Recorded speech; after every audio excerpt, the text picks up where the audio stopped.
Friends, thought of the டே. வெறி கொண்டு உழைத்தால் வெற்றி நிச்சயம். நம்ம இன்னைக்கு பார்க்க போற ரெசிபி வந்து இறால் தொக்குங்க. எப்படி பண்ணலான்னு பார்க்கலாம்.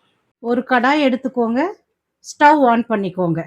நான் வந்து 4 டீஸ்பூன் வந்து டில் ஆயில் தாங்க யூஸ் பண்ணியிருக்கேன். டில் ஆயில் தான் இந்த டிஷ்ஷுக்கு ரொம்ப டேஸ்டியா இருக்கும். கொஞ்சம் எண்ணெய் ஊற்றினா நல்லா தாங்க இருக்கும், அதனால கொஞ்சம் கூட தான் ஊற்றிருக்கேன். ஆயில் ஆட் பண்ணியாச்சு. ஆயில் கொஞ்சம் நல்லா ஹீட் ஆகட்டும், கொஞ்சம் ஹையில் வச்சுக்கோங்க.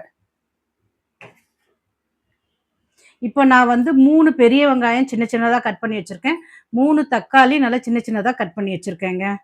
2 கிரீன் சில்லி எடுத்திருக்கேங்க.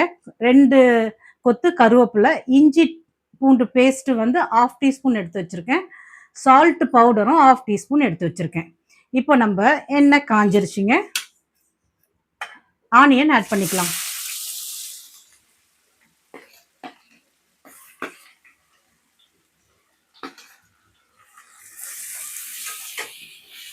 நல்லா வதக்கிக்கலாங்க. சின்ன சின்னதாக கட் பண்ணி போடுறதுனால கொஞ்சம் சீக்கிரம் வதங்கிடுங்க.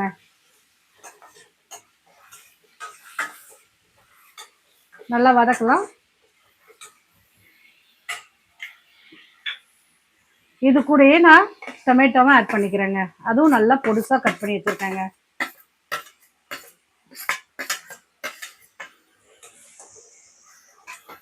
இப்போ இதை நல்லா வதக்கணுங்க. கொஞ்சம் வதங்கணும், வதங்குற வரைக்கும் வதக்கணும். இப்போ இது கூட நான் சால்ட் 1/2 டீஸ்பூன் எடுத்து வச்சிருக்கேன், அதையும் போட்டாச்சு. சால்ட்லாம் டேஸ்ட்டுக்கு ஏற்ற மாதிரி லாஸ்ட் கூட உங்களுக்கு கம்மியாக இருந்தால் கூட கொஞ்சம் போட்டுக்கலாங்க. ஆனால் 1/2 டீஸ்பூன் கரெக்டாக தான் இருக்கும், ரொம்ப சால்ட்டியாலாம் இருக்காது, ரொம்ப கம்மியாகவும் இருக்காது. அதனால் இது நல்லா வதங்கட்டுங்க. ஒரு 5 மினிட்ஸ் கழித்து பார்க்கலாம். பாருங்க, ஓரளவுக்கு வதங்கிடுச்சு. இந்த ஸ்டேஜில் வந்து 2 கிரீன் சில்லியும் கருவேப்பிலையும் எடுத்து வச்சுருக்கேங்க. 2 கொத்து கருவேப்பிலையும் அதையும் ஆட் பண்ணிக்க வேண்டியதான். ஆட் பண்ணி வதக்கிக்கலாம். 1/2 டீஸ்பூன் வந்து இஞ்சி பூண்டு பேஸ்ட் எடுத்து வச்சுருக்கேங்க, அதையும் ஆட் பண்ணிக்கலாம். மிக்ஸ் பண்ணிக்கலாம் நல்லா.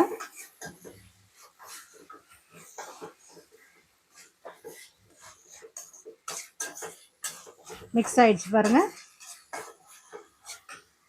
இந்த ஸ்டேஜில் நான் 1 கிலோ இறாங்க நல்லா க்ளீன் பண்ணி வாஷ் பண்ணி வச்சுருக்கேன், அதை இதோட ஆட் பண்ண வேண்டியதுதாங்க.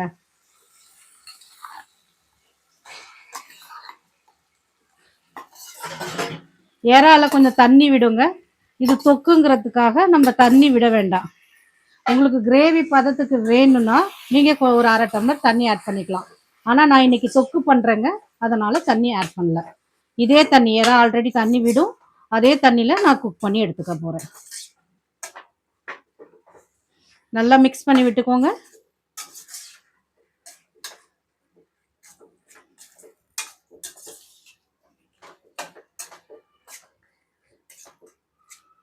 மிக்ஸ் பண்ணி விட்ட உடனே இப்போ நம்ம மசாலாவும் ஆட் பண்ணி வச்சிடலாங்க. மசாலா வந்து டெர்மரிக் பவுடர் வந்து 1/4 டீஸ்பூன் எடுத்துருக்காங்க, சில்லி பவுடர் 1/2 டீஸ்பூனு, ஜீரக பவுடர் 1/2 டீஸ்பூனு, பெருஞ்சீரக பவுடர் 1/2 டீஸ்பூனு, 1 டீஸ்பூன் வந்து பெப்பர் பவுடர். இதெல்லாம் நான் ஒன்றா ஆட் பண்ணுறேங்க. இது ஆயில்லையும் ஆட் பண்ணலாம், நான் பெப்பர் போடுறதுனால இந்த ஸ்டேஜில் ஆட் பண்ணுறேங்க. பெப்பரை சேர்த்து போடுறதுனால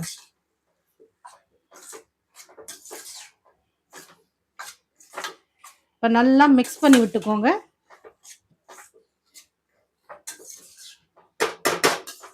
இப்போ தொக்கு உங்களுக்கு ஜாஸ்தி தேவைப்படும்னா கூட ஒரு 2 ஆனியனும் டொமேட்டோவும் ஆட் பண்ணிக்கலாங்க.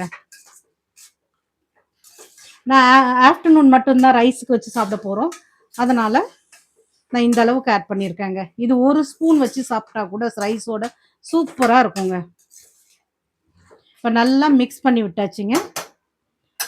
இப்போ வந்து சிம்மில் நல்லா ஸ்டவ்வை சிம்மில் வச்சுக்கோங்க, இல்லாட்டி அடி பிடிச்சிரும். ஏன்னா நம்ம தண்ணி ஆட் பண்ண போகிறதில்ல.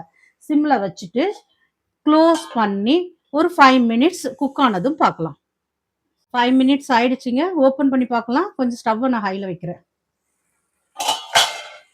இவ்வளோ நேரம் ஸ்டிம்மில் தாங்க இருந்தது, இப்போ தான் ஹையில் வச்சுருக்கேன். பாருங்கள் எவ்வளவு தண்ணி விட்டுருக்கு. ஆல்ரெடி எறா நல்லா வெந்துருச்சு. இப்போ ஒரு 5 மினிட்ஸ் ஹைலயே வச்சு நல்லா கிண்டி எடுக்கணுங்க. அப்போ தொக்கா வந்துடும். ஏன்னா அந்த தண்ணியெல்லாம் வற்றணும். அப்போ தான் இன்னும் டேஸ்டியாக இருக்கும். சப்போஸ் இந்த ஸ்டேஜில் உங்களுக்கு என்ன கூட கொஞ்சம் தேவைன்னா ஒரு டீஸ்பூன் ஆட் பண்ணிக்கலாங்க. தொக்கு ரொம்ப டேஸ்டியாக தான் இருக்கும். பாருங்கள், பார்க்கவே எவ்வளோ கலர்ஃபுல்லாக சூப்பராக இருக்குது.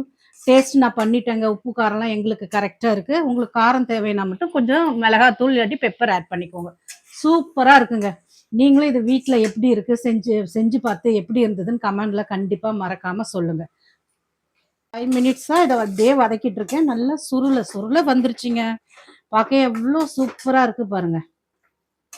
எறா தொக்கு ரெடி ஆயிடுச்சுங்க. எறா தொக்கு ரொம்ப டேஸ்டியாக அருமையாக இருக்குங்க. நீங்களும் செஞ்சு பார்த்துட்டு எப்படி இருந்ததுன்னு கமெண்ட்ல சொல்லுங்கள். இந்த வீடியோ உங்களுக்கு பிடிச்சிருந்தா லைக் பண்ணுங்கள், ஷேர் பண்ணுங்கள், சப்ஸ்கிரைப் பண்ணுங்கள். தேங்க்யூ ஃபார் வாட்சிங். I hope you have a nice day.